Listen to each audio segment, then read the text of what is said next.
Are you ready?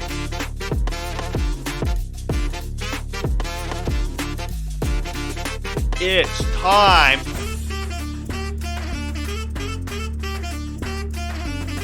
for the Beastcast. Let's fucking go. Welcome to the Welcome to the Beastcast, episode 29. As frickin' always, I'm here with the literal Jesus Christ reborn himself, the man who's come to save us all. He needs no introduction, but I'm giving him one anyways. Mr. Raven Bones the Fifth. What up? So, it's been a very one-sided week about news. Mainly all the news came out about a particular thing that we literally absolutely love to dog on. One certain company, certain man, certain people. Man, where do we even begin? Hold on. Okay. Let's begin from the beginning. Before time, there was the Cube. Okay, no, we aren't going that far back. The Transformers. Dude, the Transformers, dude, that was insane. Me on my religion test when I'm trying to when I forgot to study, so I'm just making shit up. Before time, there was the Cube. Okay, we'll start from the beginning. So, you may be asking, why did all this random news about the company we love to dog on, Marvel, come out, right now? Of all times, okay, it's kind of weird, it's November, they have a big movie about the drop, big movie in quotes, about the drop. That shit's not going to make over 150 million at the box office, I guarantee it. Actually, no, it will make over, okay, here's my prediction about the Marvels. I think it's going to make okay money, but they're not going to make any money back, because it's like a $250 million project. They're going to make 300 million maybe. That's my projection. Movie's going to be ass, by the way. I can tell you that right now. I'm not even going to see it. But so, yeah, 100%. Why did all of this come out right now? Well, here's why. So, the very, very, rich people at Marvel, Kevin Feige, all those guys who sit in those rooms and say, how can we make it worse? They decided that, or not decided, they have an annual, this happens every single year, at the end of October, or I think it's the end of October into the beginning of, November usually. They have a retreat. They have a Marvel executive retreat where they go and talk shop about what needs to be changed, what they want to change, what they want to add, what they want to get rid of, stuff like that, And, excuse me, it ended up being a lot about what the hell to do with the Avengers, and mainly Kang. But then everything sort of kind of came out, and they just said, fuck it, we're just going to start talking about everything. We're going to go from, changing casting to maybe bringing casting back to maybe changing projects. Entire projects are going to be completely changed. Some projects are getting canceled. Some projects are almost done that might get canceled, like Echo, which literally already has a trailer that dropped, which apparently is supposed to be the bloodiest Marvel movie of all time. But they might actually just scrap the project despite it literally being done filming and almost done editing. Or being edited, I should say. So, the news has come out. Does the rumor come out, does Bruno Mars is gay? So, Kevin Feige decided, fuck it. He said, screw it. He was like, we're gonna just start from square one. Literally, square one. They are bringing back this, I don't know if you follow Loki. I don't follow Loki, but there's this thing called the TVA or something like that. Do you know what that is? Can you explain that? I do. Explain what the TVA is to me first. Okay, have you seen the Umbrella Academy? Yes. Okay, it's essentially the same organization as those two nibwits had came from that were coming back to fix time. Oh, okay. So the TVA, they basically preserve the main timeline and stop anomalies from happening. Okay, that makes a little more sense. I didn't watch Loki. I've heard Loki's actually one of the only good Marvel shows. I've yet to No. watch it. I've yet to watch it. I'm really skeptical because the only people I've heard that from, I don't trust their opinions on even like good movies. So, um, yeah. Anyways, so yeah, so this TVA or something like that, he want or they want to or whoever the TVA is, they want to get like their own like Avengers. Like they want to fight Kang slash spoiler alert Doctor Doom because Mr. Jonathan, what's his name? Jonathan Boyega? No, that oh my god. No. No, fuck me, dude. Shut up. No. No, oh my god. I'm so sorry I would ever compare you to that man. I'm so sorry, Boyega. You are a way better actor than him, I promise. Okay, what is his name? Jonathan what? Jonathan Mayers. Okay, Mayers. Majors. Yeah, something like that. Whatever his name is, Jonathan is in some heat, and so they want to get rid of him. But we'll get into that in a second. So the TVA wants to get his own like Avengers cast, or wants to get like his group of people to fight this person. So apparently they're gonna time hop. This is like the Avengers. This is the new Avengers rewrite that they're rewriting, and they're going all the way back to the beginning. They're doing not like the Avengers like Tony Stark and them. Before that, all the Marvel projects before Iron Man 1. So like the Amazing Spider-Man, Fantastic Four, Blade, all that shiz, Wolverine, all those guys, okay? And they're gonna make like their own like little like Fox Avengers, because I think that was when it was still Fox, wasn't it? Before like Sony and Fox, yeah. Like weirdest. I'm talking like that is the weirdest idea. But and then they want to go even to the next square one. They want to bring back the original Avengers cast. And then they want to do a new Avengers cast. They called the MCU cast or something like that. And do you know who's going to lead? Get this BS. And I want your opinion on all this stuff in just a minute here. I'm laying it all out so it can marinate with you and then you can dissect it. The poster child of the new era MCU, so everything essentially after Thanos, like all the heroes and everybody that will be after Thanos, is going to be Tom fucking Holland as Spider-Man. Spider-Man is now going to be the. I actually have the thing here. Here, let me pull it up. I'll pull up the little thing because I posted it in my little private channel. Yeah, in Avengers: Secret War. Okay, we'll get to that in a second too. There's a TVA's multiverse army, and then the MCU's army is going to be Tom Holland Spider-Man is the chosen one, in quotes, according to Kevin Feige. So what? Raven, I want your opinion on this. What do you and then we'll get into something else too that I kind of want to take this in chunks. Okay, I'm not going to give you everything just yet. I'll give you the first part. So that's part 1 of like 4.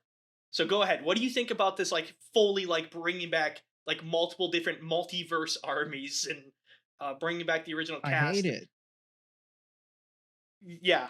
I feel like the multiverse is just another way to excuse yourself from bad choices in a movie. Like, oh, we killed off Iron Man because we were going to do this cool thing. Turns out we regretted. Hey, look, a multiverse. Look, multiverse, he's back. You love us again?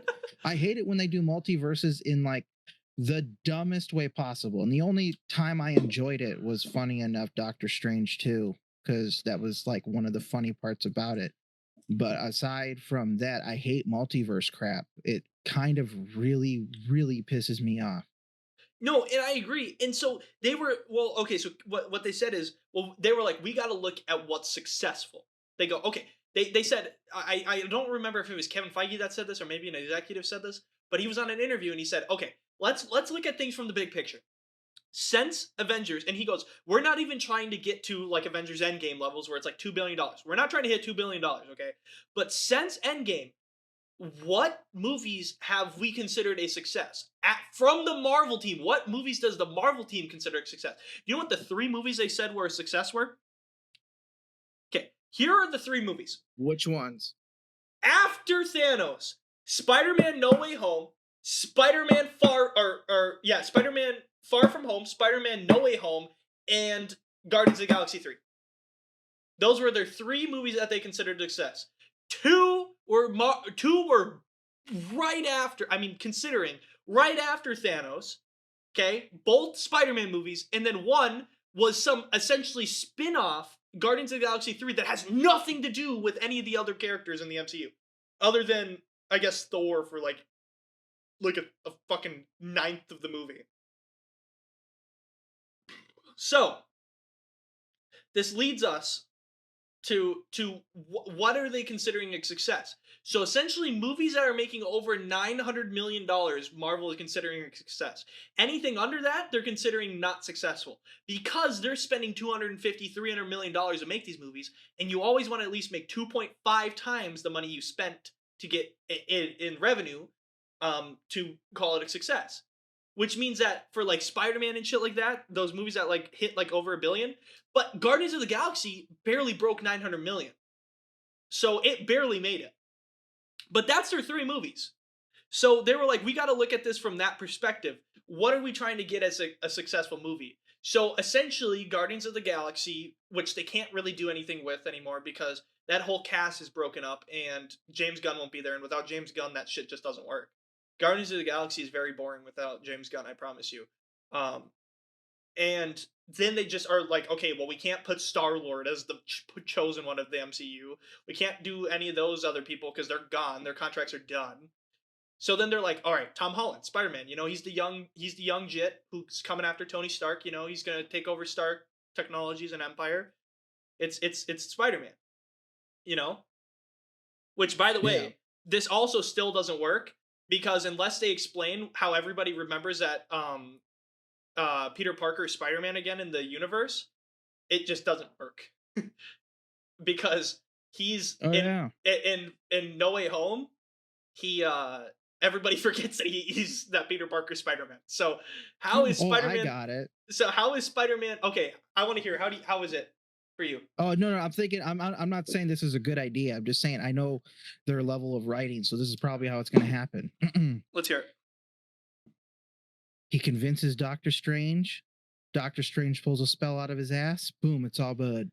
Just like he was going to do in Far No Way Home. Exactly. Mm-hmm. See, I never understood why in No Way Home. Okay, I get that it was a learning. I get that it's a character building moment for Peter Parker. For everybody to forget that he's Spider-Man, right? Like, nobody can remember, like, he loses MJ, he loses all that. That's a character-building experience. So I get why he doesn't just immediately go back to Doctor Strange and be like, all right, now make everybody remember who I am. Except for the people I don't. And he goes, this time I won't fuck it up. And then they don't fuck it up, and, you know, it's all ends well, be all well. Which I actually liked about No Way Home. It was the only thing I liked, is that they didn't just immediately go, hey, can you just cast that spell so MJ can remember me and love me again? No, it was like, I gotta rebuild this. You know, this is a learning experience, which is why I think they're gonna probably introduce like a Gwen, maybe, perhaps, like maybe a second love interest, because you remember, well, no, I don't, well, you wouldn't remember this because you weren't like a big Spider-Man comics guy, and I'm not a big Spider-Man comics guy, but I've watched a video on the first two things of Spider-Man comics, and so before Spider-Man, like, he gets his powers in high school, and then he goes to college. And so in high school, you know, he's with MJ, and then, like, him and MJ have, like, something. I don't remember what they have, but they have something that goes on.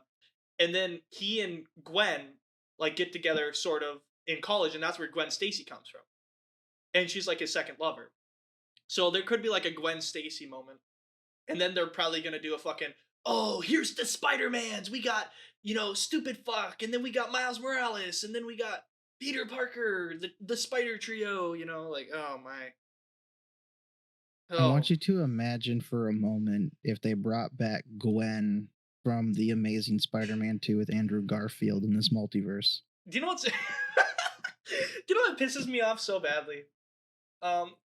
So they want to bring back Tobey Maguire Spider-Man and this and this and this, and Tobey Maguire this, Tobey Maguire that. Tobey Maguire was secretly like the best actor of all time. Fucking guac, guac, guac. Nobody talks about Andrew Garfield.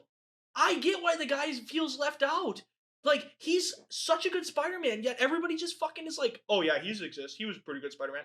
Oh, let's bring him back in the, you know, for this multiverse.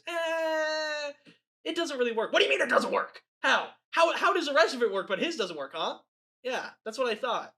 Dude, I fucking cried at the end of The Amazing Spider-Man 2.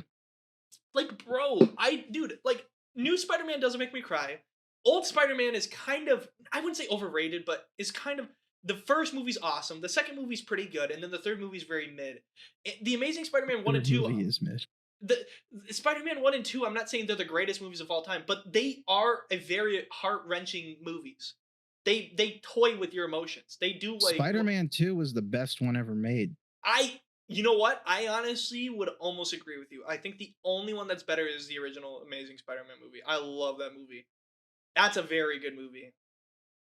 Let's rank, you know what, quickly, since we need to blow some time off, because we're just blowing steam around. Let's rank all the Spider-Man movies right now. I'm talking like live action. I'm talking the three originals, the 3 from Tom Holland, and the 2 from Andrew Garfield. What is your order? Let's see. Number 1 is Spider-Man 2 with Tobey Maguire. You love Spider-Man 2? Yes, because Doc Ock was done beyond phenomenally amazing. I agree. It was actually one of the most, aside from the Tobey Spider-Man spawning webs from his wrist, okay, it was actually one of the most comic accurate Doc Ock movies we could have gotten, and the effects on it were amazing, and I loved it.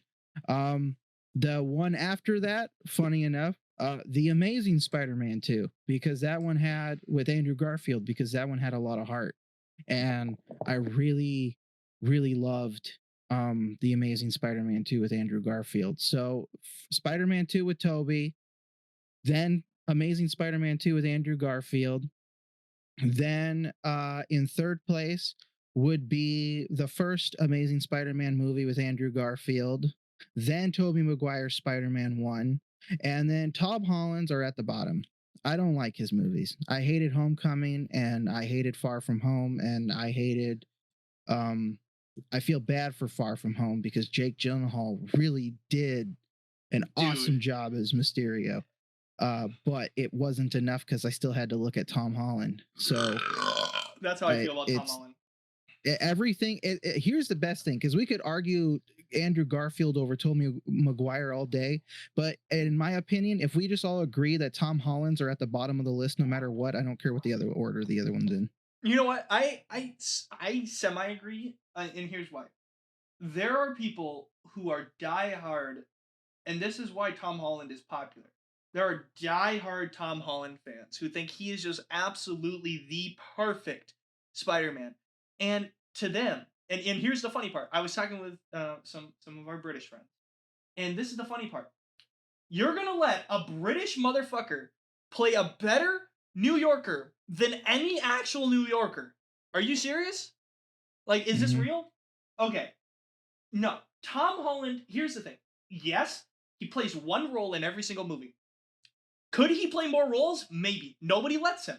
Maybe. If I was a director, I would be like, I would put Tom Holland in a serious role, and if he can't do it, then I say you're the worst actor of all time. If Tom Holland can do serious roles, I genuinely think he could be a good actor. But right now, everybody just says, all right, we want you to do one thing. We want you to be the quirky young guy who's going to make quippy jokes. You know, that's essentially, you want to be Spider-Man. We want you to be Spider-Man. Even in Uncharted. I really like Uncharted. I really do. I like the Uncharted movie, and I'm glad the second one's actually coming out next year, by the way. That's going to be huge. But Nathan Drake works in that situation because Nathan Drake essentially is the people at Naughty Dog, which, by the way, the people at Naughty Dog also worked a lot with PlayStation Studios with the Insomniac Games, who made the Spider-Man games, the old ones and the new ones. So they worked a lot with Spider-Man. So Nathan Drake, you could argue, is very much based off of, that quippy Spider-Man, superhero kind of saves the day shit. Okay? So his character is kind of based off that. So that works there because, he's that quippy motherfucker, who's going to be like, hey, I think you lost your ring. And guys just start shooting at him. He goes, why are we shooting at me? I'm just trying to help. But he can't play any other role. I haven't seen him play any other role. That's the problem. Maybe if I could see him play another role. It just seems like he's a rejected Rick and Morty character. Morty. The timescape is broken. I don't know. I can't. I don't know anything. Anyways, all right. My ranking, and this might shock you guys. My number one movie out of all of them is the very first Spider-Man with Tobey Maguire, The Amazing Spider-Man. Tobey Maguire's Spider-Man 1, I think it came out in 2002, is very good. I really like that. That's my number one favorite movie. Then it'd have to go Spider-Man 2. Like the one with Tobey Maguire. Then it goes The Amazing Spider-Man 2 with Andrew Garfield. Then it goes The Amazing Spider-Man, and then the other one with Andrew Garfield. And then after that one with Andrew Garfield, this is going to shock you guys, I'm going Far From Home. I really like Far From Home. And it's mainly because I love Jake Gyllenhaal's character a lot. Mysterio was very well done in the movie. Do I think that he... Oh, yeah. Like, his death. Now you don't see this often when a character dies in a superhero movie. Unless he's a really bad villain like Thanos. Okay? So to see a main villain, you know, who's not like a big bad... I mean, to be fair, here's the thing. Mysterio's not like a big bad guy. Like, it's not like Mysterio's character isn't like he's gonna destroy the multiverse or destroy the universe, okay? He's just like kind of like, I want power, but I'm also semi-evil, so it's gonna be a bad thing in the long run. Okay? I love that he's essentially a VFX artist. Because he even has like the masking out suit. If you notice his actual like Mysterio suit, that like when you see it, without like all the cool effects on it, is just the VFX suit, like the gray and black with the black X's. And that are the pluses, and that's because it's really easy to mask out in VFX. And so not only did it actually save the VFX artist in like actual VFX artist time, like when making the movie, but it makes sense because he's trying to crop out his body for the cool suit that he supposedly has, you know, with the drones. So I love that. I also love Jake Gyllenhaal. He's one of my favorite actors, and he does phenomenal as Mysterio. I don't think I could see anybody playing Mysterio better than Jake Gyllenhaal, honestly, at this point after seeing that performance. I also like that he revealed Spider-Man's name to everybody. I thought that was hilarious, and it made me want to watch the next movie, even though I knew it was probably going to be kind of mid because they were just going to bring all the Spider-Mans back. I mean, we all knew that from the beginning. There was going to be some stupid bullshit with Doctor Strange and the multiverse and all that shit, but so I love that movie. And then it goes The Amazing Spider-Man 3 because that movie is very mid, with Tobey Maguire. And then it goes, I guess in no particular order. Actually, no, there is a particular order. It goes the first Spider-Man Homecoming, and then it goes Spider-Man No Way Home. I don't really like anything about No Way Home except for the ending of No Way Home. I think it's just a bunch of fan service. Really? And when you get over all the fan service of No Way Home, I think it's just a very mid movie. The plot's very dull. It's very like predictable. It is cool that we do get to see the characters come back and bond with each other almost in a way, like Doc Ock getting fixed and stuff like that. But honestly, I've seen that done 10 times better in the Spider-Man game on the PS4. It was done 10 times better with an actual plot, with great acting. Yuri, the guy who voices Spider-Man, literally, he's from New York. He sounds like Peter Parker. He acts like Peter Parker. He's literally like the perfect Peter Parker. If he just kind of looked like a Peter Parker, he kind of does look like a Peter Parker too, which is why I guess he's probably just not a good actor. He's a very good voice actor though. But if he could do good acting, he could be a great Peter Parker. I don't know about Spider-Man though. But yeah, like no, I don't like No Way Home. I don't. It's just fan service to me. Here's the problem. Fan service has to be done right. I'm not saying I don't like fan service, but to the level that they did for fan service, that movie relies way too much on it. Which is why I also think I'm going to hate Secret Wars. Because I think it's going to just be fan service after fan service after fan service. Like, okay, Deadpool 3's fan service style, where like you're bringing back Wolverine and there's a cohesive plot. That will be good. But when it's just like, dude, no, that movie's going to be fucking epic. That might be one of the best Marvel movies of all time. Hugh Jackman and fucking in Ryan Reynolds. Oh my god, that movie's gonna be great. There's no way. And also, apparently, that movie is gonna come before the Logan movie, which means that Logan still gets his nice good ending. Good. I was concerned about that. They're not rewriting Logan. They said that. That was one thing they announced too. They're not rewriting Logan. Deadpool 3 doesn't have a title yet either, by the way. Deadpool 3 is supposed to come out at the beginning of 2025 and it has no title. We are a year away from this movie coming out essentially, and it has no title. which is scary. But apparently the movie is cruising in production. Like they are literally getting like literally like 5 to 10 major scenes done like every week. I don't know why they have to have a title for it. I mean, Deadpool 1 and 2 were literally just Deadpool 1 and 2. Well, they apparently aren't going to put a number on this one. It's going to be probably Deadpool. Well, okay, so their workshop titles right now were Deadpool versus Wolverine, Deadpool and Wolverine, Deadpool X Wolverine, Deadpool insert thing in the X-Men. And that's why I think they were going to do Deadpool X Wolverine, because it's kind of like a play on the X-Men. Like they could put like the men part. So they're probably going to go with that one just because that one sounded like it actually had a plausible way of making it. But I think, honestly, just call it Deadpool 3. Me, personally, I think would make more sense to call it Deadpool 3. Just because the first two are Deadpool 1 and 2. Like, okay, here's the thing. As much as I don't like the Tom Holland movies, I'll give it this. I love that they stick to the home setting style of it. Like it's a, like they stuck to it all the way through. Homecoming, No Way Home, Far From Home, like that. I like that. Yeah. I like when movie titles are cohesive together.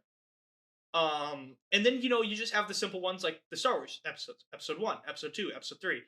Then with a title too. So episode 4, The Empire Strikes Back. Or sorry, episode 5, Empire Strikes Back. New Hope, fucking Return of the Jedi, fucking Phantom Menace. Spider-Man 4, Forgotten at Home. Spider-Man Home. Spider-Man Home, dude. Let's just call it Spider-Man Home. Spider-Man 4, I left the oven on at home. You'll get this rent when you pay the... Or no, when you'll pay the... I don't remember. He screams something. You fix this damn door. Oh, I have something I want to show you guys. And I want to show you, Raven. Okay. So this is my boy Yuri, the guy who voices Spider-Man in the... They were doing some Spider-Man 2 voice lines during COVID for the Spider-Man 2 game. And... Oh, okay. And Spider-Man removes his mask. Okay, so this is probably one of the funniest things I've ever fucking seen in my entire life. Hold on. Okay, I'm moving this over. I think Raven, talk for a sec. Can they hear you? Woo. Okay, they can hear you. So this was some workshop shit that they did for I don't know what this was. I'm just gonna play it. Ask. We have to shut it down. Please tell me how. Peter Parker. Brilliant but lazy. Shut the fuck up. Shut the fuck up. And then there's this scene where it's just like pushing him. I fucking love that. Ah, wrong thing. Peter Parker, brilliant but lazy. Shut the fuck up. I don't know why they had to have been just fucking around. Like I don't know how that like just slips out like that. Shut the fuck up. Oh man. I hate those edits though. That edit pissed me off. I hate when they fuck up the original and edit it. Like I don't need the edit. I just need like I need the cohesive beginning that I wanted from it. Yeah. Those edits are cringy.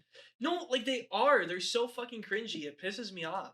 Like why can I not have just like, okay, why can I not just have like the original clip? Like why do you got to put some dumb edit on it? He's a good voice actor though, and he kind of does sound like just like literally like Peter Parker. He like, does, yeah. Too bad he looks like he's 50. Yeah, I know. I think he's just a little old. Then again, maybe that's why he should be cast. Ooh, he could play the experienced. Well, okay, I want, as much as I know it's bullshit, I really, really would love if they could somehow tie the Into the Spider-Verse shit into the actual MCU, because it's a good story, and I mean, the thing is, I really like that old Peter Parker, like the dad Peter Parker in the second movie. And I think like that like idea of like the Spider-Verse is like the only multiverse that I really like, just because it's like so well done. Also, can we just talk about that movie for a second? That fucking what's his face? The guy who played Poe in episode 7, 8, 9 is the voice for fucking for the what's his name? The one Spider-Man, the evil Spider-Man, who pulls everything together. Yeah. I can't believe he's such a good voice actor, like, and actor. Hold on. Spider-Man across. He also played Apocalypse in an X-Men movie. Did he? Oscar Isaac? That's his name, Yeah. Oscar Isaac. Yeah, he played Spider-Man 2099 or whatever. That's actually cool. He played in Dune. Dude, do you know what I heard today? Okay, so for everybody who doesn't know, we'll end this segment off with this. We're recording this on Friday night because I gotta go to Little Rock tomorrow morning. And so we're recording this on Friday night. We would not have been able to record this tonight if the original Dune 2 would have dropped tonight. I would have went and saw it tonight. I'm so mad that they pushed it back. Oh, that's an Annihilation movie that I'm gonna watch. Yeah, so it's not coming out till 2024 now, Dune Part 2. But he played in Dune. Dude, he's got a stacked, oh my god. He has got a stacked fucking resume, dude. Holy crap. He does. X-Men Apocalypse, Annihilation, which I'm going to watch this movie soon because we're reading the book for class. Drive, Triple Frontier, Ex Machina, Dune, Spider-Man Across the Spider-Verse, Moon Knight, Spider-Man Into the Spider-Verse, Operation... Ooh, I've seen that. Addams Family. Oh, dude, Beyond the Spider-Verse is still going to come out next year? How? There's no way. This shit's got to be pushed back, right? How is Beyond the Spider-Verse... Dude, Nicolas Cage is going to play a big role in this movie, too. His character, his noir Spider-Man. Really? Yeah, I'm so hyped for his fucking noir Spider-Man. All right, when we I come still back... have to watch him. I know. I'm waiting till the next one comes out, so I want somebody, when the next one comes out, I want somebody to put them all together, like a big, long movie, because they kind of all will work together. It's going to be epic. All right, when we come back, we're going to finish talking about this Marvel stuff. We're going to wrap up on this Marvel stuff, and then we're going to have a miscellaneous segment where we're just going to be talking about a bunch of other random shit that happened this week, and also some stuff that happened last week in between Beastcast and stuff like that. So when we come back, we're going to finish up on this Marvel crap, and then we'll move on. Bye, lovelies. Welcome back to the Beastcast, baby. Thank you for staying tuned in this far.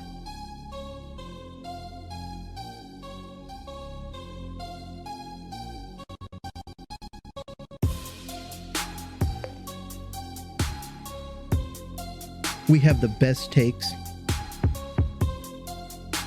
best content, and we love our rabbit trails of conversation.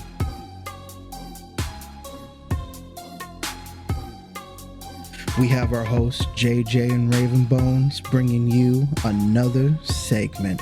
I hope you enjoy.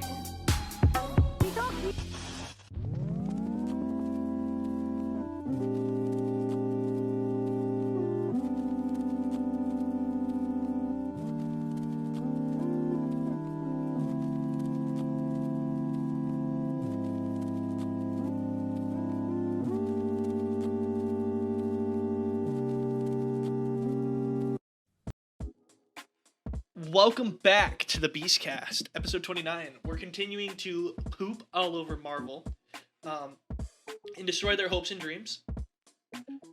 So, we left off, yeah, as always, we fucking love it. We love doing it. Love destroying the hopes and aspirations of Marvel fans. Now, Raven, I have a question. I want to bring this segment off on a different note before we start.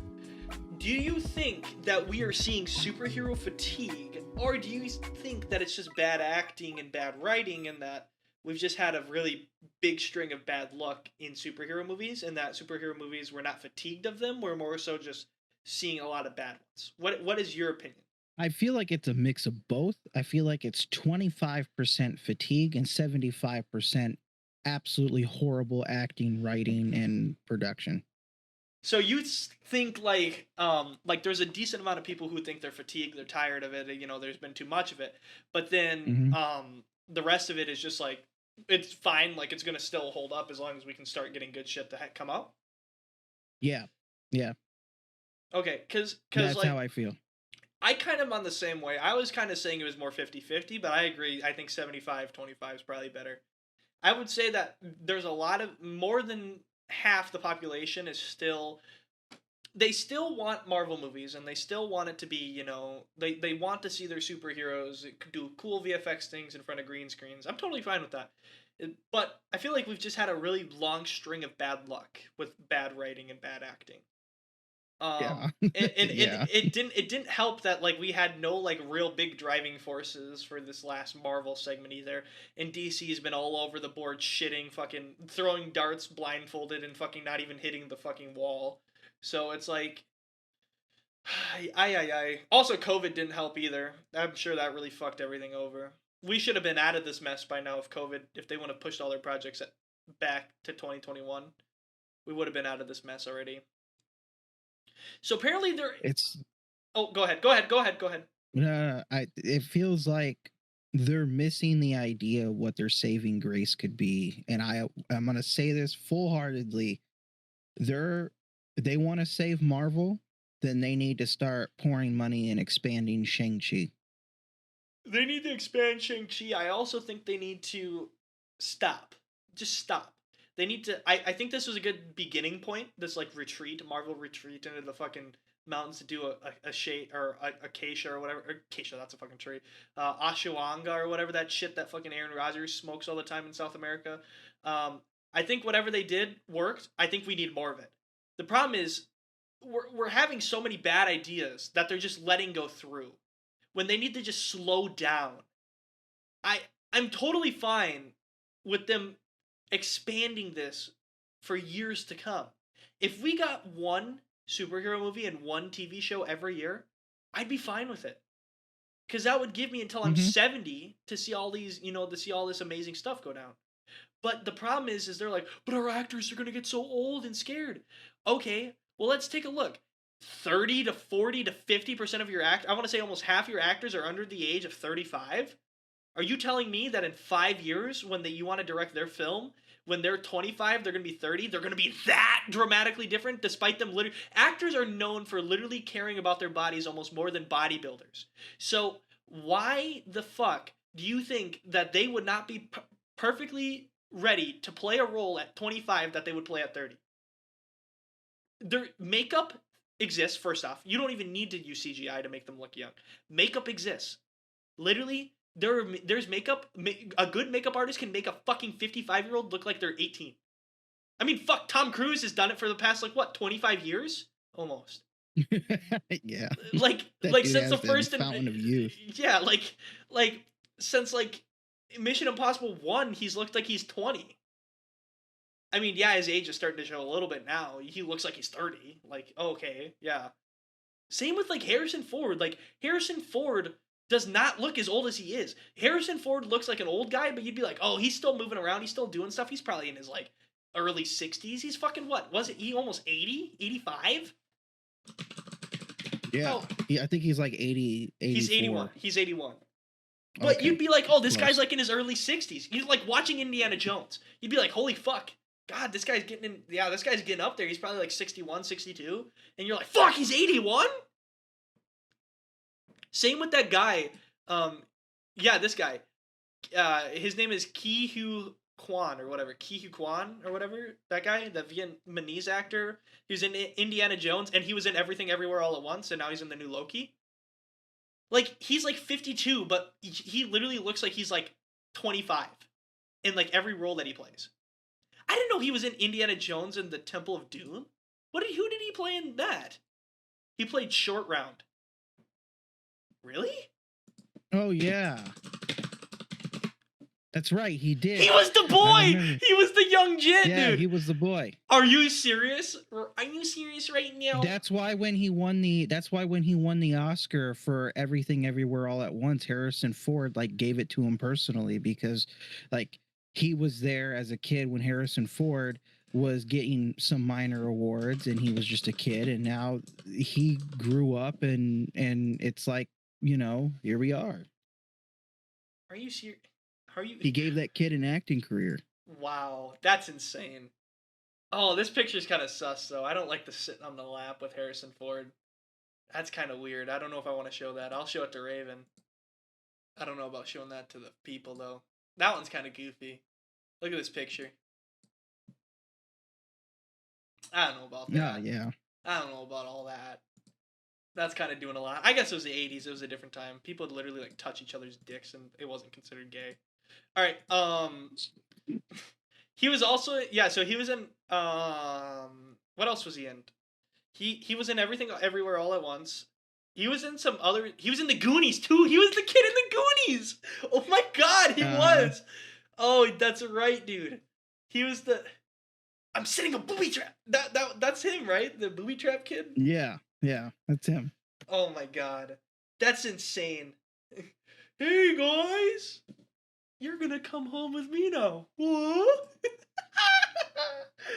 Dude, I fucking love that movie. Do the chuckle shuffle. Dude, there's so many things from that movie. Do the truffle shuffle. Have you seen the, you remember the, bit from, you remember the bit from fucking Family Guy? Where he's like, hey, it's the kid from the Goonies. He goes, do the truffle shuffle. And he goes, do it. And the kid starts doing it, and he goes, like that. Like after he does it. And it's like, dude, just, the kid is known for one thing. Also, Josh Brolin was in that movie. Peter Griffin left, bro. Josh Brolin was in that movie. Oh, that was a good one. It was a good one. I don't think I'll ever be able to do that fucking laugh. Dude, the Goonies came out on my birthday? What the fuck? June 7th. Came out on my birthday. There were so many of these child movies in the 80s, like Stand By Me. Do you remember that movie? Yeah. With Will Wheaton and Jerry O'Connell, who are now like the two biggest like weird liberal Democrats for some reason. They're like activists, but like they haven't played in anything in like 20 years that's been relevant. So it's like, what are you doing? You know? I honestly think Shang-Chi will save Marvel. No, I agree. Okay, so more on Marvel. So here's the deal. So this was confirmed today or yesterday. Sorry, this was confirmed yesterday. I'm gonna read this off to you, and then I want an opinion. Avengers: Secret War will now have Tobey Maguire's Spider-Man, and Hugh Jackman's Wolverine will be the two lead characters of the TVA's Multiverse Army and of the movie. So they're going to be like the two top dog Avengers.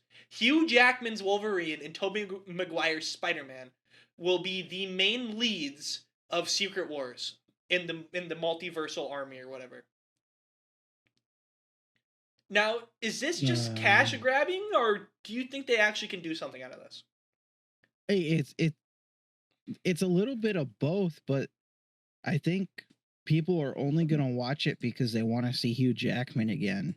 And they're going to realize once again that after the Secret Wars happens, that none of their future movies are going to be successful because everybody just wanted to see Hugh Jackman.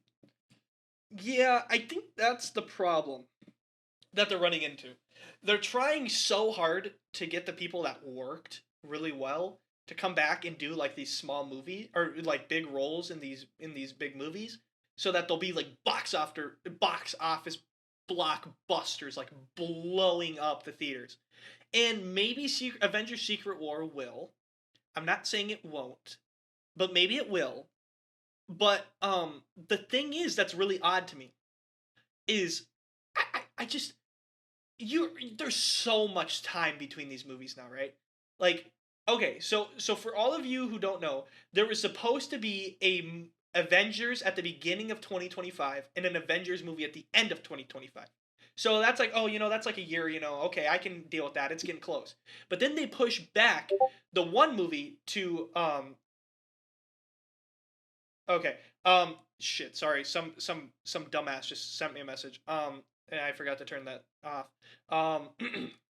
So here's the deal. Fuck, I lost my whole train of thought. All right, it's back. Sorry, it's back. Okay.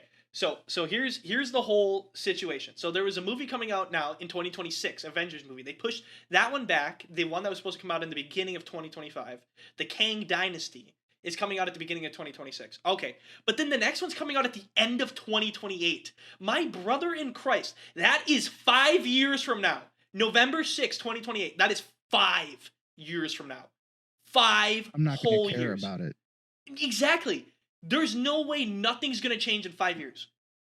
We can have fucking flying cars in 5 years. Like, I know that's a little unrealistic. Like, I'm being a douchebag. But I'm saying, like, with how fast technology and with how fast things are happening in 5 years, okay, let's just go back to the Kang bullshit. When Kang the Conqueror was introduced in Loki in what? The end of 2021, right? That's when that Loki TV show came out, right? Like, middle to end of 2021, right? So Kang's introduced. In the span of Kang being introduced, he had one appearance in Ant-Man and the Wasp. And people hated it. And then he got into all these allegations where now, like, he could go to jail and he could get fined for assaulting a man. Okay? That happened in 2 years. Not even 2 years. That happened in barely 2 years. Around 2-ish years. So add 3 more years on top of that, you're saying that every single actor that's going to be in this Avengers film, and every single piece of production that's in this, is going to go smoothly for 5 whole years straight? Like, 5 years in the span of everything is not that long. But when it comes to something like this, that's a fucking long time. Like, think about, okay, put it this way. Can you remember what you were doing on this exact day in 2018? And think about how, like, you're like, oh, yeah, that wasn't that long ago. Oh, wait, no, that was a really long time ago, actually, now that you think about it, you know, like that. We're like, crap, that was 5 years ago. Oh, God, yeah, I remember I had a haircut like this. I was fat.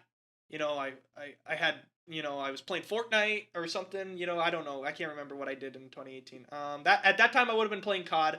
I just met my guys from Florida. We probably would have been playing either Paladins and or Call of Duty around that time.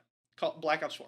Okay, I remember. Raven, do you remember what you were doing on this exact day in 20? Yeah, I had gotten into Black Desert Online, and I was, of course, cheering for Thanos winning, and I was extremely happy to have passed my GED.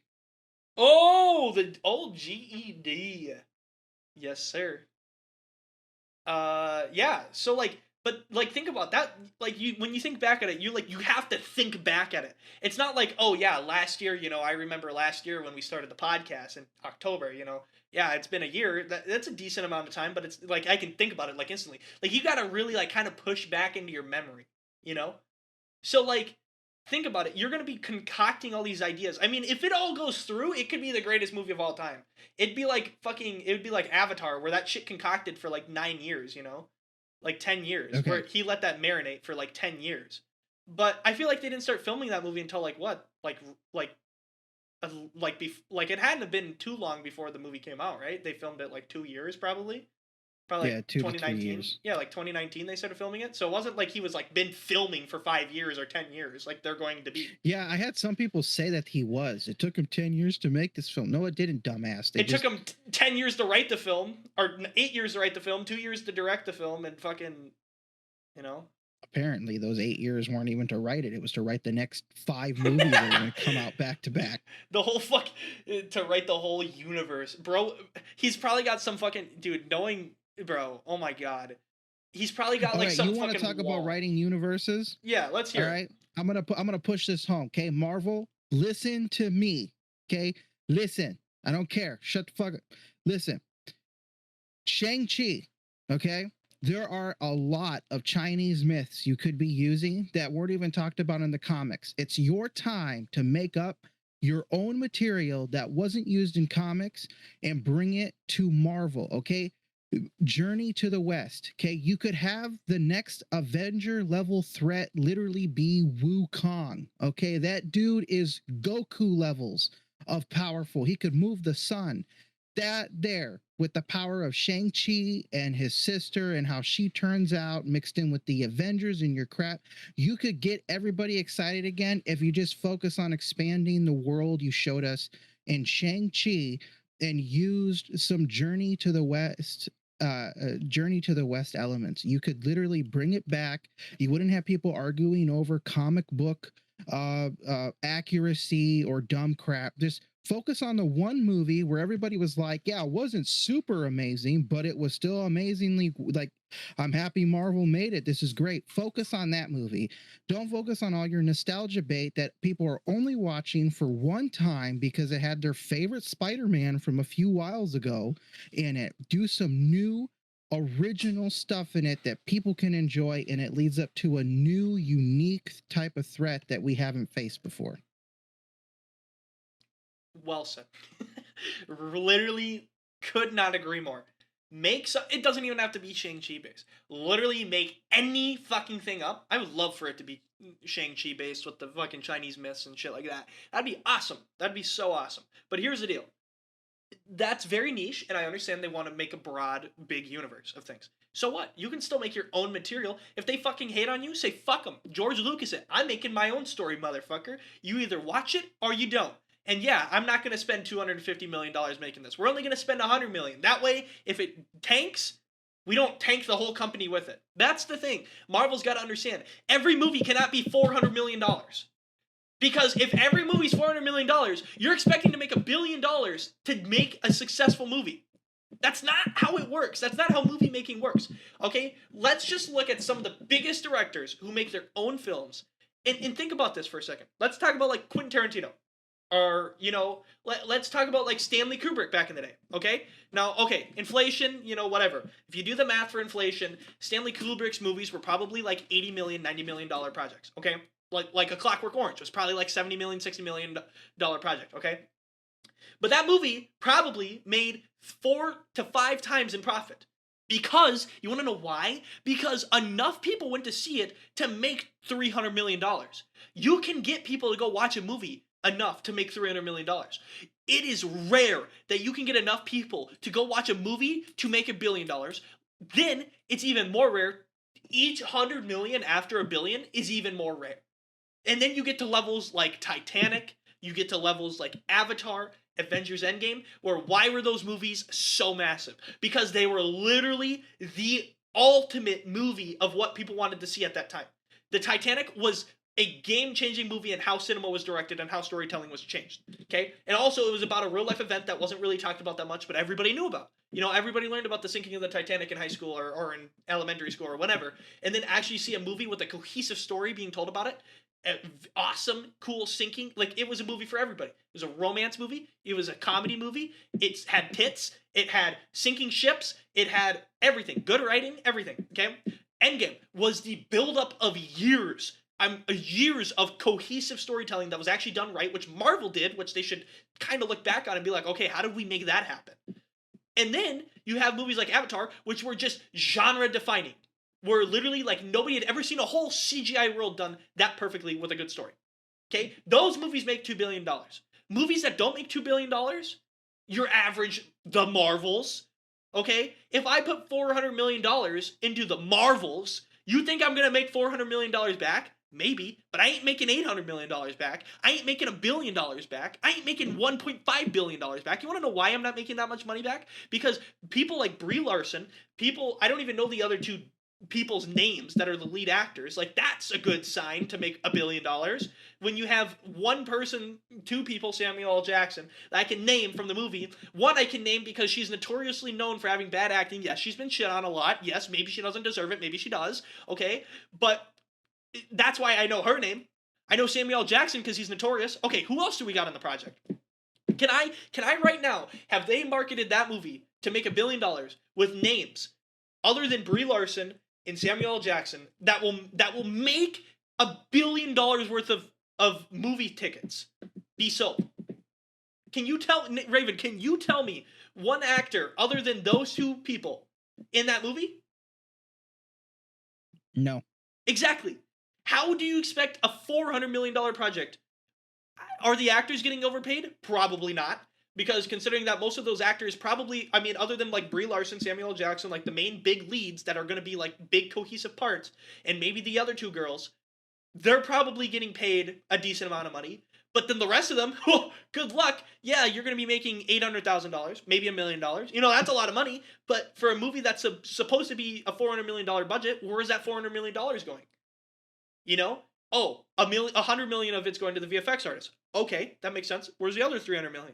Well, 250 million's got to go to the executives. Why?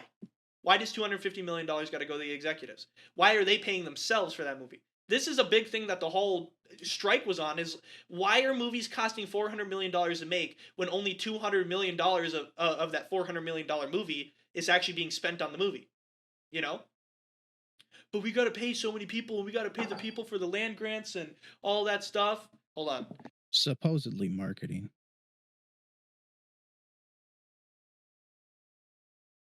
Somebody knocked on my door.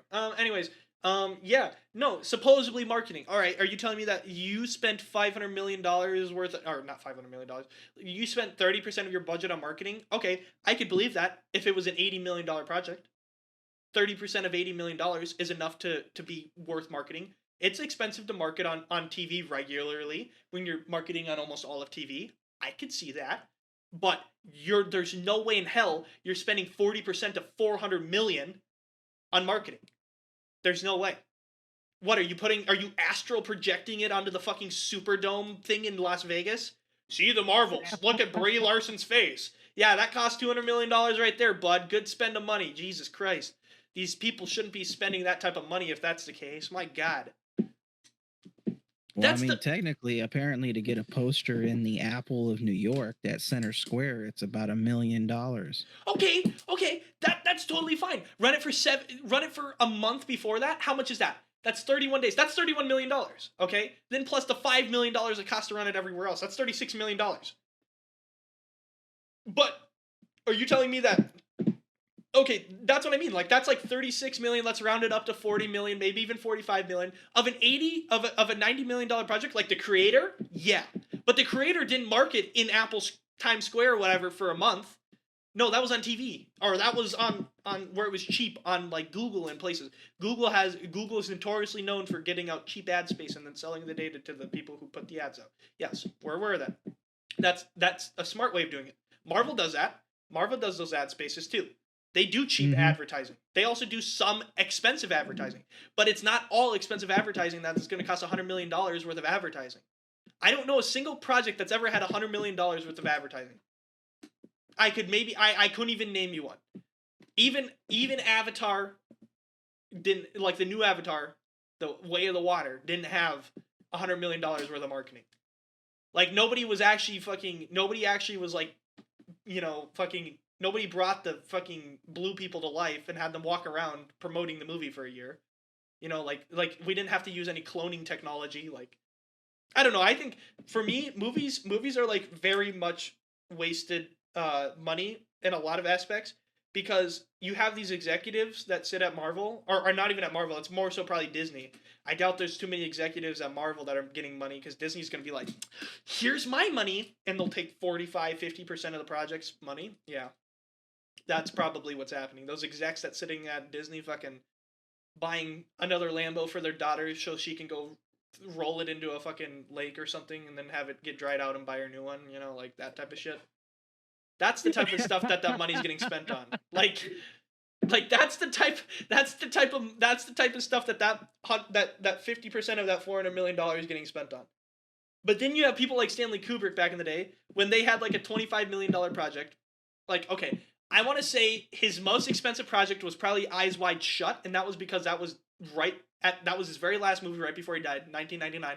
Inflation had already started kicking ass at that point, rising in the U.S. That was a U.S.-based film. That was one of his only U.S.-based films, if I remember correctly, because most of them were shot in Europe, in the U.K. in particular. That one was shot in Hollywood, I'm pretty sure. And I'm going to guess that one probably had a budget around 40 million, 50 million. We can look at Eyes Wide Shut. Eyes Wide Shit. Budget.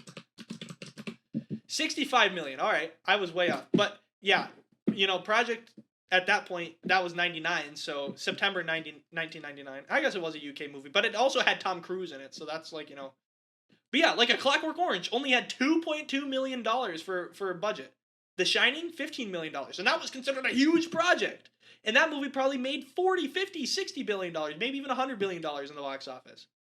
Okay, let's go this way. Okay, do you remember Raiders of the Lost Ark?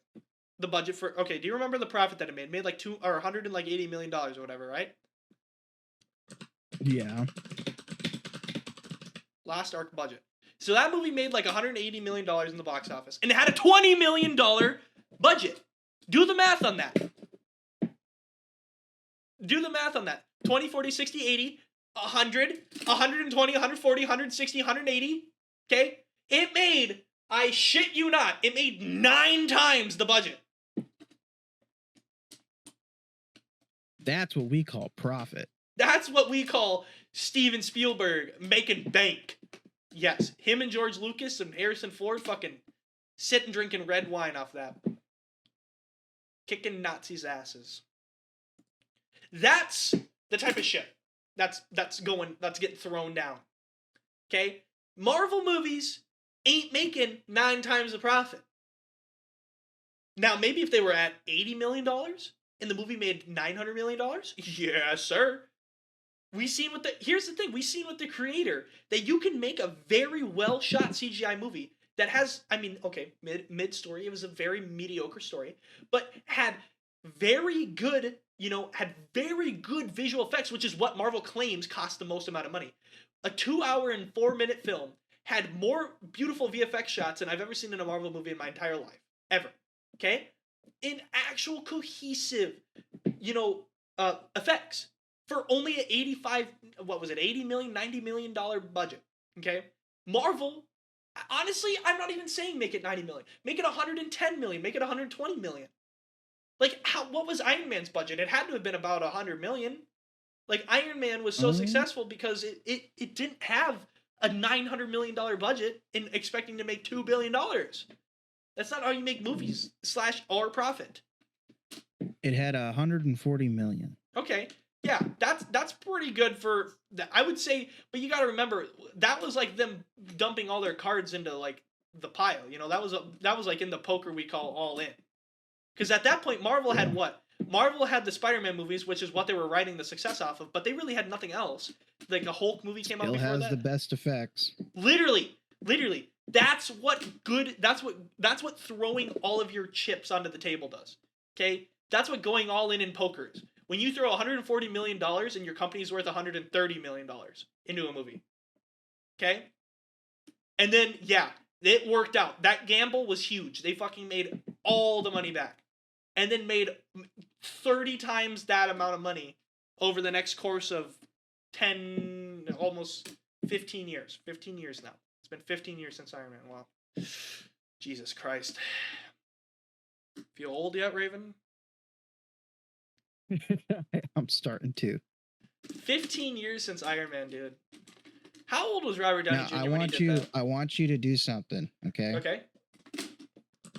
No, we saw how Thanos looked. We see the special effects of even the newer movies and even around the time of Endgame. We saw all those effects, and we noted how they were a little bit cheesy still. I mean, Thanos had his moments where the effects slipped, okay? Now, Google a picture of Pirates of the Caribbean, Dead Man's Chest, Davy Jones. Oh, yeah, And the squid Davy Jones, right? Yeah, the squid Davy Jones. And take note that his entire face was CGI. There was not a single animatronic, and there was not even prosthetics applied to the actor's face. That's 100% motion capture CGI. It is one of the best CGI's faces or characters to ever be created on film because of just the level of detail, especially when Will Turner meets him for the first time on that broken down ship. That movie only had $60 million of budget. Yes. And yet with supposedly a $400 million Marvel movie budget, we can't even get anything close or remotely close to that with pure CGI. Exactly. And like, I don't understand. It's got to be a lie. Like, they have to be lying. There's no way they're putting $200 million, usually it's not $200 million, $100 million into VFX. I just don't believe it. The only way that it's true, which would explain how shitty the CGI is if they literally have over I would say 4,000 people doing special effects all at once, just so that they could pump these out yearly or every 2 years to It's try got to to be get them that. out as fast.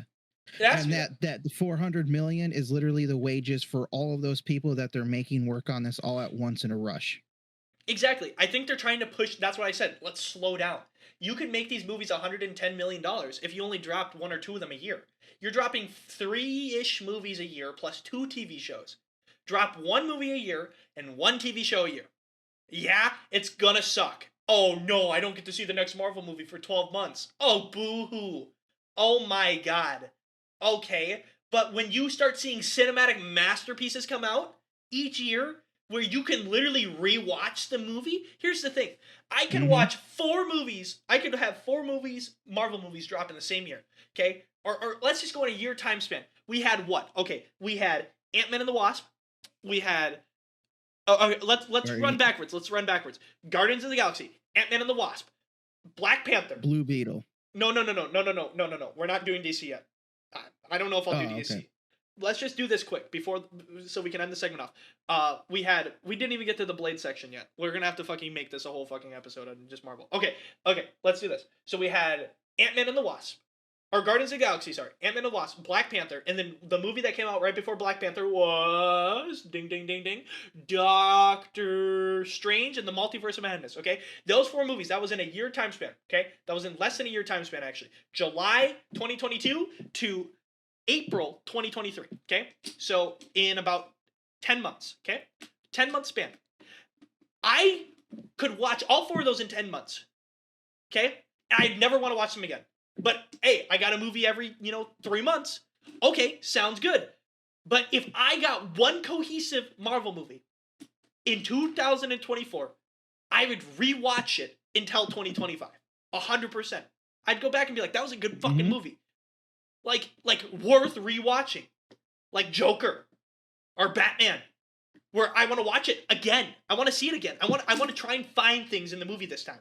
Like I'm gonna watch it and care about the story, but I want to watch a specific person do this thing this time because every little thing matters. In these movies, fucking shit's just happening. That's how we're gonna end this part of the segment. We're gonna have to take this and probably make it about almost an episode. Full episode. When we come back, we're going to talk about our little final part of Marvel, and then we got to talk about Godzilla and talk about the death of a certain person. All right, we'll be right back. Love you, lovelies. Enjoy our awesome segment that was provided by Raven, our little segment transfer music, transition music. All right, see you, guys. Welcome back to the Beastcast, baby. Thank you for staying tuned in this far.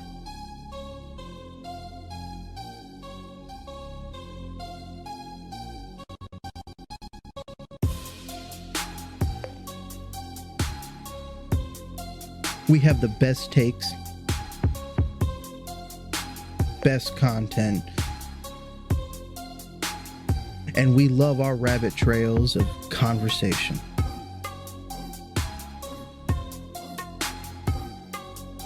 We have our hosts, Jayson and Raven Bones, bringing you another segment. I hope you enjoy.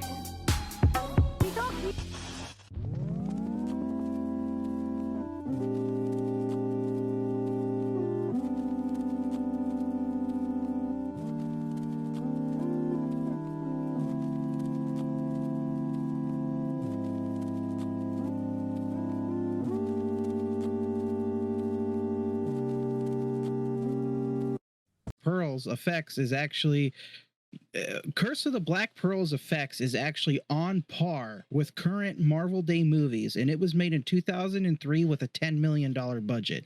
What the hell? Yeah, and then some people will be like, yeah, but look at Dwayne The Rock Johnson and The Mummy 2 or whatever. And it's like, okay, Yeah, one bad CGI compared to fucking 100 good CGIs at that budget level.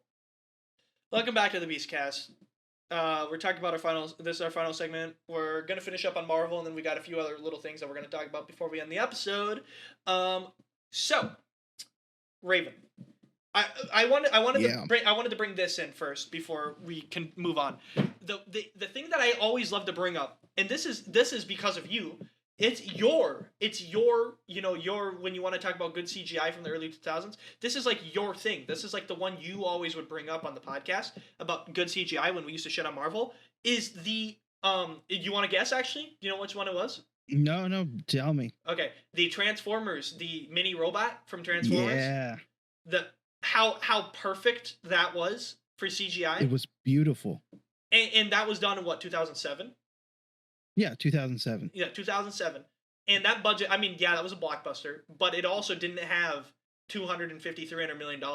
Actually, can I just look up what the budget of the new Marvels movie is?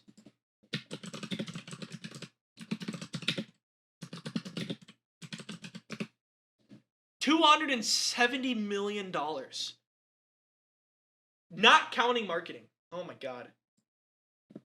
Alright, so probably like $350 million.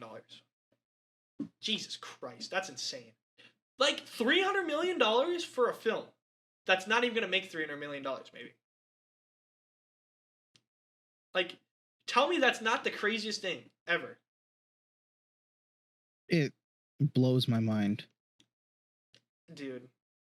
I don't know why Marvel, it's fine to spend that much money every so often on a movie. But this is every movie we're spending $250 to $350 million on. Like, you can't keep getting away with that and expecting it to work every time. Like, that's not how movie making works. And they should know that. Like, they should, but they don't. Yeah, dude. They're choosing to ignore it. Like, well, yeah, or they're like choosing to ignore it.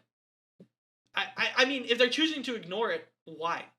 You have a wife and kids, you know? Like, think about it. You're the studio exec making $50 million a year or whatever you're making. You have a wife and kids. You have mouths to feed. You don't want to... Sure, you're making that much money now. It's kind of the same thing as, like, in The Wolf of Wall Street. What's the guy's name that the movie's based off that Leo plays? His name is what? Fucking the stupid fucker. Do you remember his name? Why am I blanking on his name, dude? Anyways, I don't know. Let's look it up. Look it up. His name was. It's on the tip of my tongue, bro. Literally, tip of my tongue syndrome. I'm learning about that right now in psychology, where you tend to forget things when you need them the most. Fuck. Tell me what it is, please.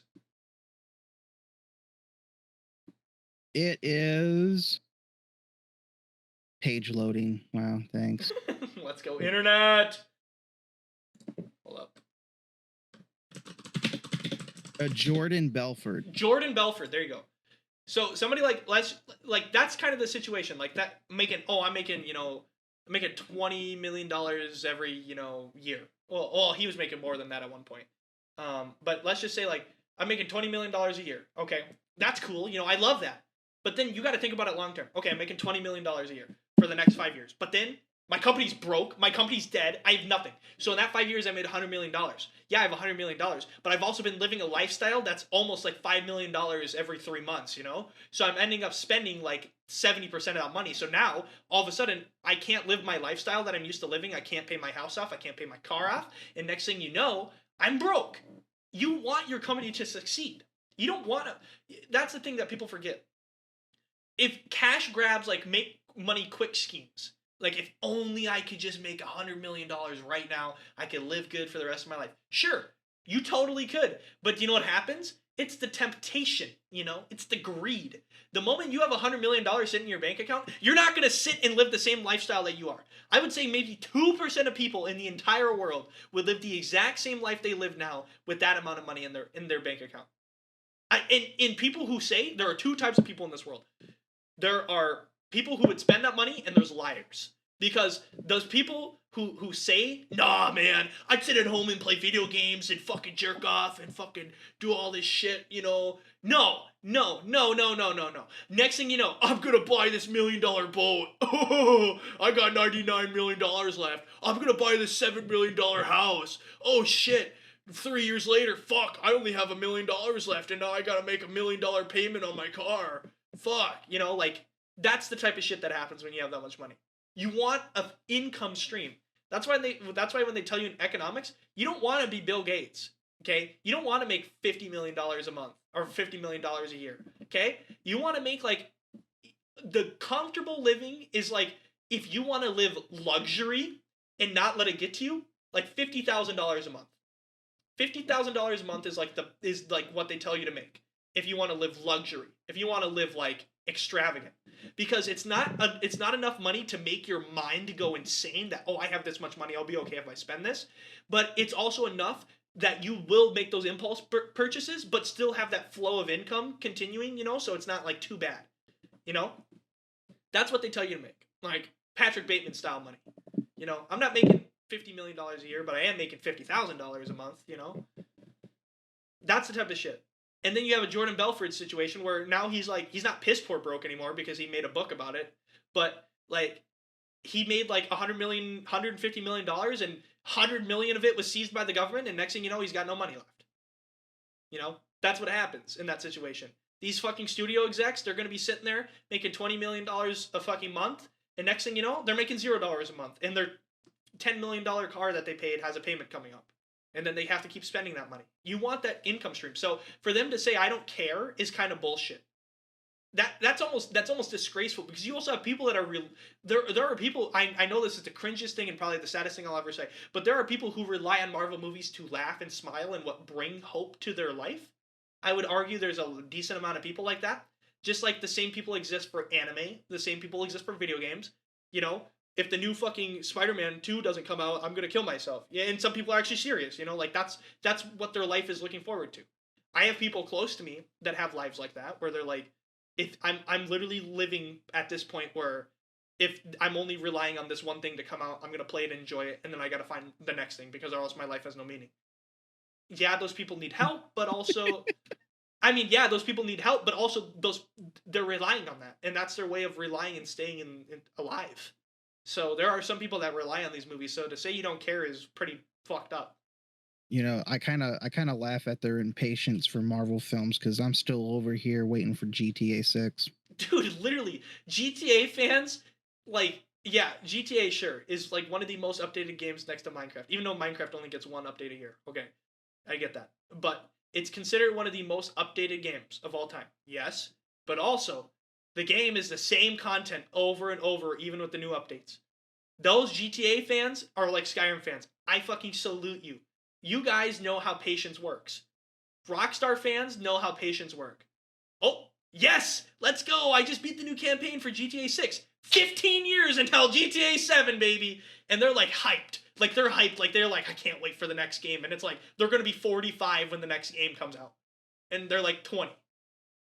$20 says GTA 6 will come out, we'll beat the campaign, and then Rockstar will be like, all right, we won't make you wait as long, we're only going to make you wait like 5 years, and then it'll come out, and GTA fans will be like, you're putting them out too soon, you're rushing crap. It's terrible. Yes, dude. They said that about GTA 4. Films? They said that about GTA 4 and 5. Do you remember that? They bitched about GTA 5 when it dropped because it only released 5 years after GTA 4, and they were like, fuck, dude, you guys should have took more time to make this game work. And I think it genuinely, when the fans said that, I think they fucked themselves. For the impatient fans, fuck themselves. For the people who dogged on GTA 5 at the beginning for being like, it's, the story's good, but like GTA Online doesn't work, because, okay, at the time when the game launched, PS3 and Xbox 360, yes, they could handle online games, Call of Duty, stuff like that.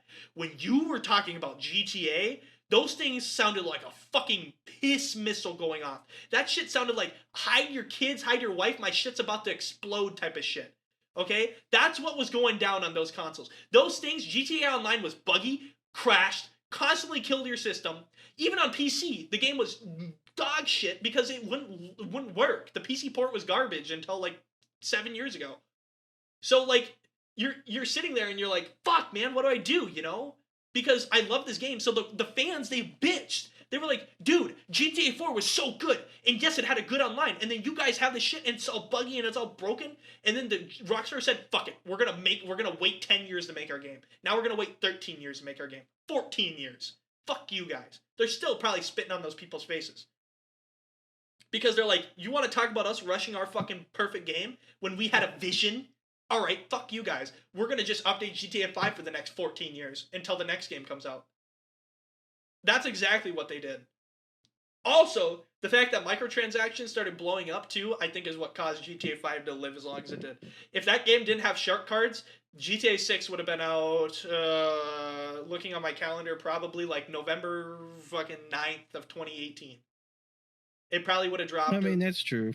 Like, yeah, you could argue, okay, they made Red Dead Redemption 2 in that time, and that took like 5 years to make. So that game dropped in 2018. So then you could argue, okay, it's only taken them 6 years to make GTA 5 or GTA 6, sorry. But no, they doubled down and said, no, we've been starting to work on GTA 6 since like 2015. So when the game launches, if the game drops, we don't even know if the game's going to drop next year. If the game drops next year, that will be a full 9 years of development of the video game. And that's it's probably been in storyboarding for at least 10 years, since probably like 2014. GTA 5 also came out at a weird time too, because it took them a year and then the next gen consoles dropped, so they made a next gen port. Then they started working on Red Dead Redemption 2, and then they started working on GTA 6. But then you could argue, wait, why is there not a GTA team specifically for GTA? And that is a great point. That's all I gotta say. That's a great point. But it's Rockstar Games. They have 2,000 employees, and all 2,000 of them work on the same fucking product for 6 years. I swear to God, they don't do anything. They have to, for like 3 years of that time, they have to just sit around and eat like bagels and coffee. Like, there's no way 2,000 employees can't get a game done in 10 years. Like, how is that possible? This game better literally immerse me into the game. This better be it has a $1 billion budget. That means that needs to have at least 100 hours of campaign. Like, just story, pure story. Oh yeah. And then like another 150 hours of like side missions. I need to be able to spend 300 hours to complete this game in just a story mode. And then online better have even more of that. Online. Fuck online. I want a good campaign. GTA 5 was crap. Here's the thing. GTA 5 was too risky with the campaign. The campaign story is pretty cool. I don't like the switching between characters bullshit. No, well, here's the thing. Some of the paths are really cool. Like, I love Michael. Michael's like such an interesting character. And I mean, Trevor, yeah, he's an interesting character, but like after like 10 minutes, you're like, okay, this shit's lame. You know, like this is a really boring campaign. What's his name? I almost said Lamar. Lamar's the other one. That was the campaign supposed to be about. What's his fucking shaved ass head? Anyways, the other guy. What's his name, Raven? Do you know? Who are we talking about? Okay, the three characters: Trevor, Michael, and then who's the black guy? Franklin. That was Franklin. And Lamar was supposed to be the main character, but they replaced him with Franklin. That's right. I remember. Yeah, Lamar was supposed to be the main character and the only main character of the game, but they had issues with the voice actor because he had legal problems going on with a few recording studios of his, and because he kept going to court and had to keep dealing with that, it got to a point of where Rockstar was like, look, we can't push back filming for the scenes that we need to film anymore. So we're going to have to do things differently, literally last minute. And so they came up with the idea of switching between 3 different characters and making the 3 main side characters, Michael, Trevor, and Franklin, that Lamar would be interacting with, the new main characters, and literally just rushed out all the voice acting and lines quite literally last minute. Franklin, the person who played Franklin, actually came out and said that. No, yeah, and no, that's 100% true. Rockstar's confirmed this, by the way, too. You can look it up. There's a mission. It's a mission between this is the mission that there's an early pretest. I don't know if you've ever seen the footage, Raven, but I didn't believe you at first when you said Lamar was like, this was way back when we first started the Beastcast, and I didn't believe you, but I dug into it, and there's actually pre-alpha footage of the mission between where it's Trevor, Lamar, and Franklin. They go to get crack on Grove Street from like San Andreas, like that house, and they go to get crack, which is still in the game, by the way, but you play from Franklin's perspective, and he's like, oh, it's shit, and then you have to shoot your way out, you know, because Trevor fucks it all up, but it turns out Trevor was actually right because it was just like a brick of fucking salt or something like that. I don't remember what it was, but even in this is how you know it's rushed. Even it, I don't know if they fixed it yet, but in that mission, Franklin has no voice lines at all. He has 0 voice lines, and also the audio's bugged. Where when he gets shot, he doesn't even go make the noises that they normally make when they get shot. He has nothing.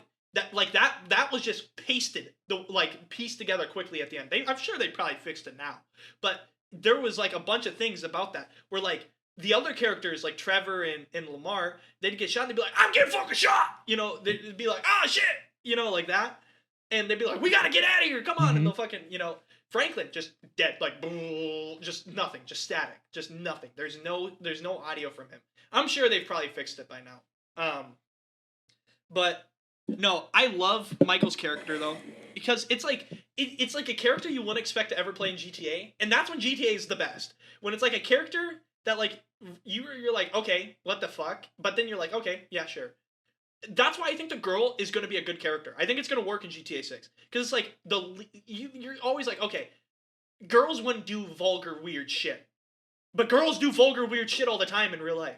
So now you're going to see that in a video game. You're going to be like, fuck, dude, this is fucking weird.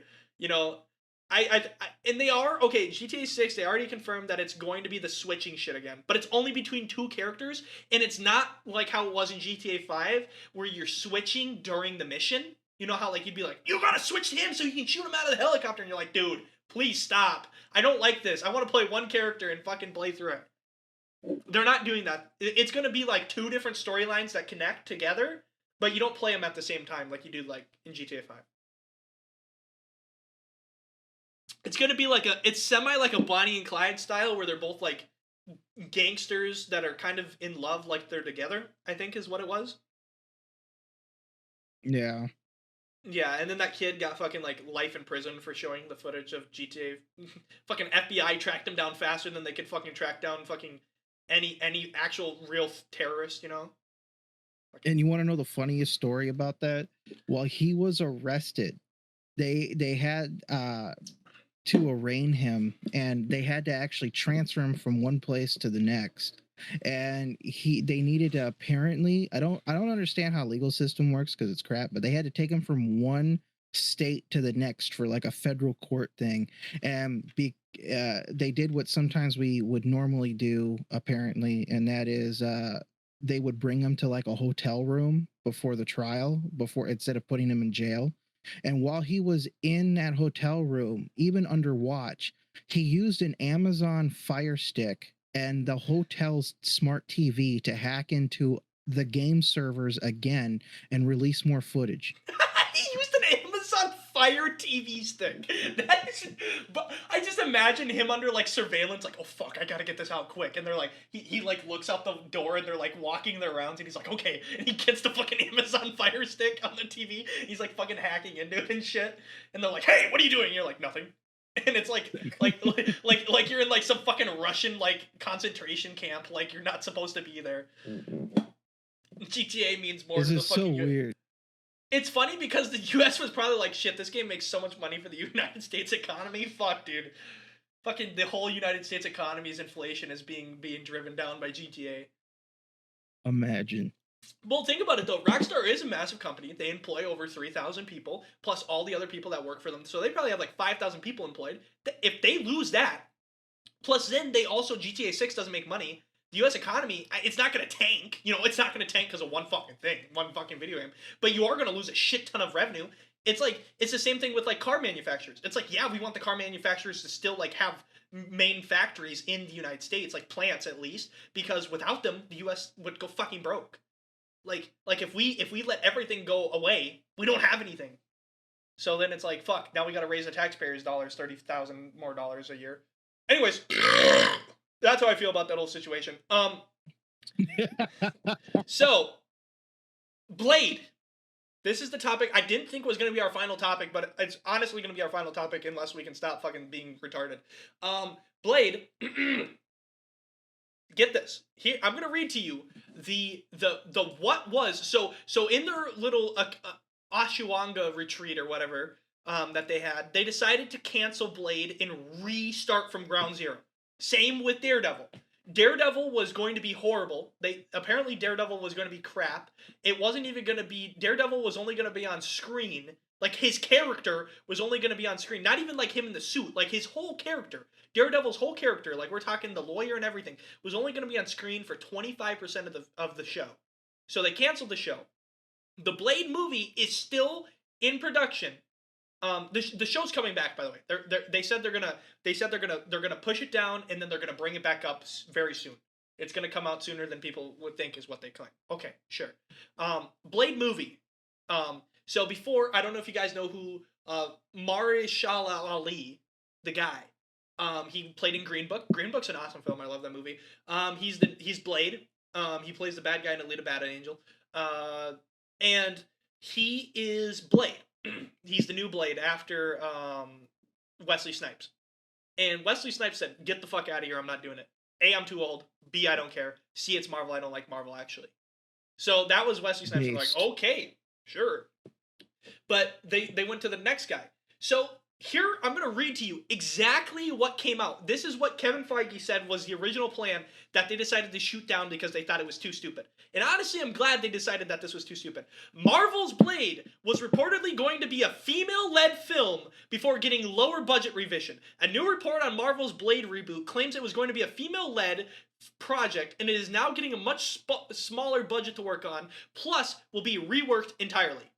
Kevin Feige said on Wednesday, November 1st. So, Well, why? that's the thing. But why? And apparently, despite Mahershala Ali, I'm just going to call him Mahershala Ali, Ali apparently wanted to be on the project from the beginning.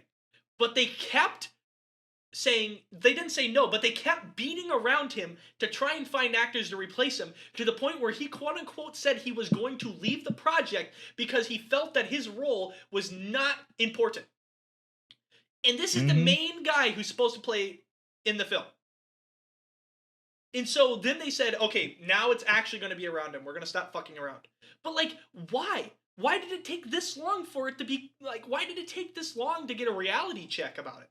How long is, they announced this movie, okay, this was in that, remember that big Phase 5 announcement?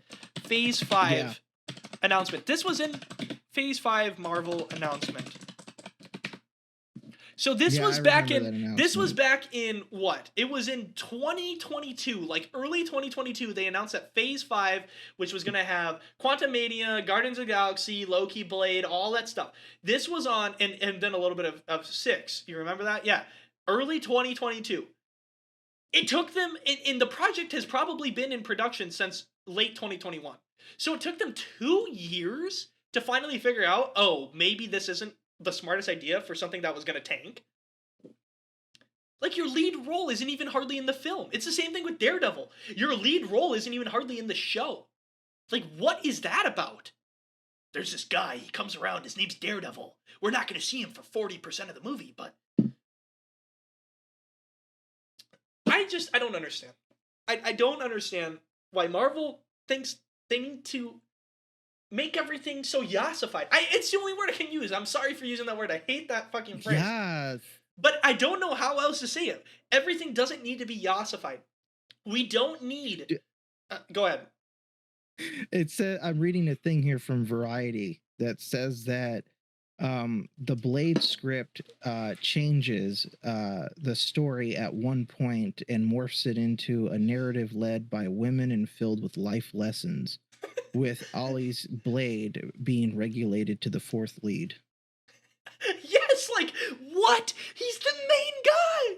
He is the main guy! Oh my god. The guy in the poster. The guy... It's the same fucking bullshit. Oh my god. Oh. And rename it to Blade and Queens. I don't know. No, it's the same thing as, like, in Ant-Man and the Wasp, where Ant-Man isn't even, like, he fights Kang at the end. So actually, final thing, or not final thing, about the final part of Ant-Man and the Wasp. So I actually kind of decently liked the movie. I remember we talked about it. It was one of our last episodes of the podcast before we took a massive break. And I talked about it, that it actually, people were dogging on it for no reason. Just like, it was the same situation as with Rings of Power. Yes, it wasn't good. Yes, it wasn't the best. But people were dogging on it way more than it needed to be dogged on. It wasn't like the worst movie or TV show of all time. Like, Rings of Power is not the worst TV show of all time. Okay? And I hated when people were saying that. This is the worst shit I've ever seen. No, it's not. I'm telling you it's not. And that was the same thing with Ant-Man and the Wasp. But the ending fight scene, I found this out in the middle of June of this year. That ending fight scene of Kang and Ant-Man, where Ant-Man gets pulled back by Kang and they have like that final little fight, and then the Wasp comes in and they fight them together. That was added like literally 2 months before the movie dropped. Because they didn't have a final fight scene with Kang. In Ant-Man, they literally realized Ant-Man was going to do nothing the whole film. Because if he doesn't have that final fight, Ant-Man literally just like tells his daughter, like essentially just gives his daughter life lessons, and then the Wasp and the daughter do everything, and Ant-Man's just kind of there. And the Ant-Man kind of moves the plot a little bit, but like the whole, it's literally titled the first words, Ant-Man. Yet Ant-Man was in the film, but had basically no role without that final fight. And that was kind of the same thing with Blade. He's literally on the poster of the movie. Yet he was going to be a fourth lead role. That's insane. That is just insulting. No, it is. It's like, I'm glad they finally decided, okay, we need to step back. And let's kind of just, let's just do it how we were going to do it, how we want to do it. Because here's the thing. A movie isn't toxic masculinity if it has a main lead character who's a male doing good things. That's not toxic. I hate when people say that. Like the Batman 2022, here's the thing, I don't even think people actually say that. I think it's just a narrative Marvel had in their head. That wasn't true. Nobody talks shit about Batman 2022 for being toxic masculinity. Yeah, the edits afterwards where everybody's like, I'm Batman. You know, that's kind of annoying, you know, where everybody thinks they're like this hooded Dark Knight guy, you know, I'm in the shadows. Yeah, that's kind of fucked up. You know, people didn't like that. But like the movie itself, like watching Batman do Batman things, nobody came out of that movie going, that's very toxic. No. Nobody came out of the movie saying that. Nobody, oh my god, Catwoman doesn't become the main character? This is fucked. This whole film is fucked. It's Batman, it's not Catwoman. Gosh. Okay, Godzilla. Godzilla -1.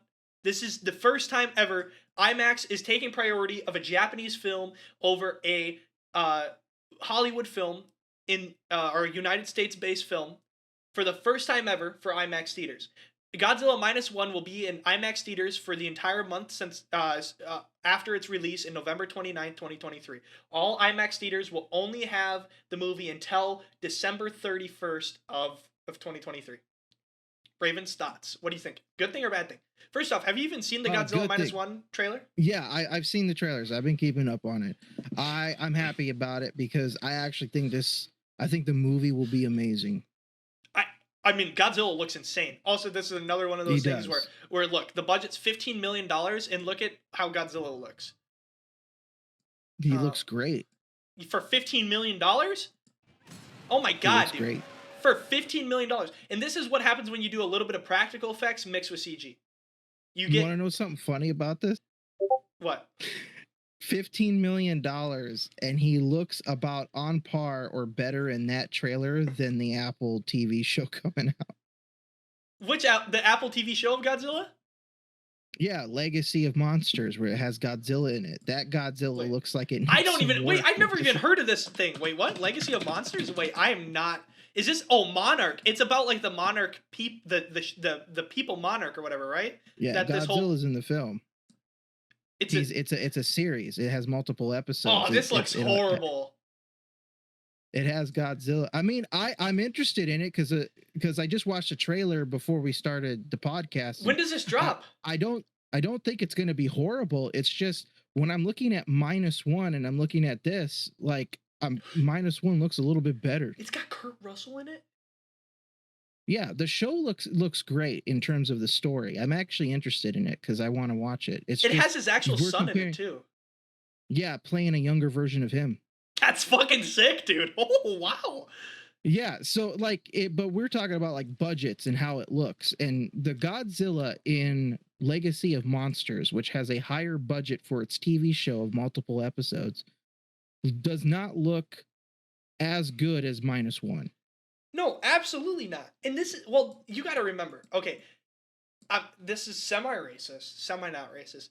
It's Japanese. Japanese filmmakers and Japanese people in general will go all out on their things. And they usually don't have a lot of money to do it. Like, in Japanese culture is essentially like going all or nothing. If you don't put all your effort into what you're doing, it's not worth it. That's why do you think Japanese people always look exhausted when they work like day jobs? Because they're working like Monday to Saturday, like fucking 7 a.m. to like 8 p.m., you know? And they're working Monday to Saturday because that's their culture. You work until you die, and you do everything as best as you can, even when you're tired, even when you want to sleep. That's why Japanese school is so hard. That's why Japanese films are so good. Like, okay, have you Kwaidan? By the way, Kwaidan, I want to point out, is not, even though despite it being Japanese, is not a Japanese novel. It's not written by a Japanese man. It's written by some Welsh guy or Danish or Irish. I don't remember.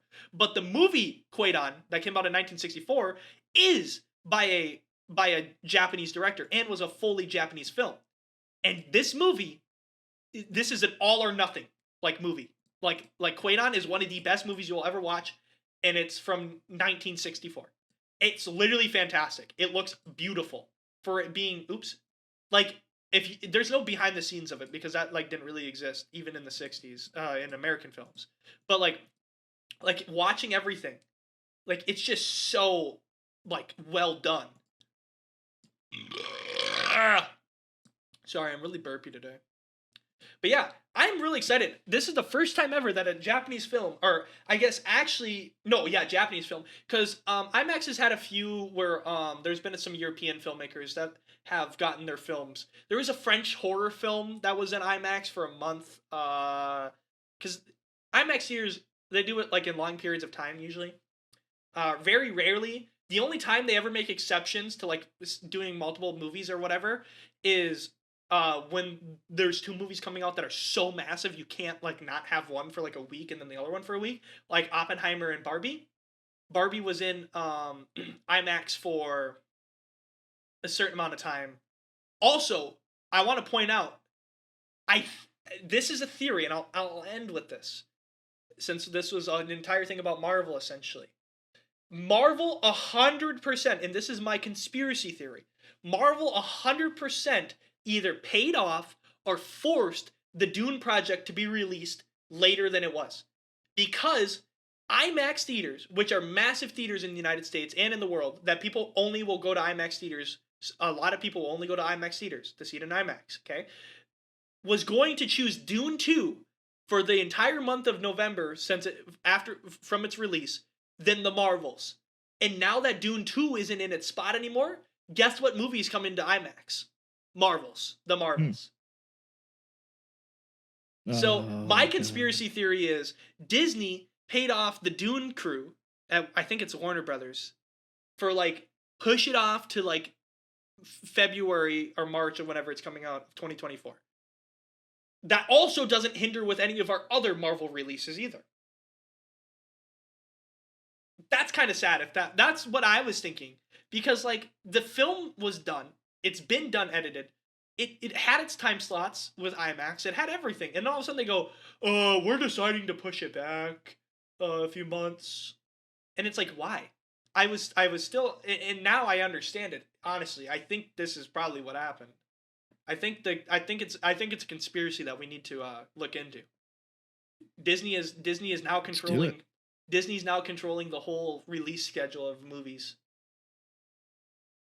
Considering that, you know, there are some companies that are actually owned by Disney as subsidiaries that own a whole lot of theaters. You know, it's a probable conspiracy. Absolutely. Well, we didn't mean to get too conspiracy theorist on you, but we're gonna end with that. So yeah, thank you guys for watching. Thank you guys for listening. As always, we love to shit on Marvel. We love to shit on everything, but we also love cinema. We love writing. So this is honestly just a fun thing for us. Our numbers, as always, are super good right now. I thank you guys so much for the constant support. I know the college and the radio station has given us a lot of opportunities to have our show be more popular than it actually is, airing on KILT Radio and all that stuff. But also just like without that, our numbers, like our recorded listen numbers on Spotify, Apple, on Google Podcasts. There was even some Amazon podcast stuff that was really blowing up too. So people are listening to Amazon podcasts. YouTube is doing really well too. I wouldn't say really well. It's doing pretty fine. It's okay. So we thank you guys for watching visually. We thank you guys for listening, and yeah, we love you guys. We appreciate it so much. Raven, any final words you want to say? No. All right, with that, we thank you so much, and we will see you next week. Bye, lovelies. See ya. Bye.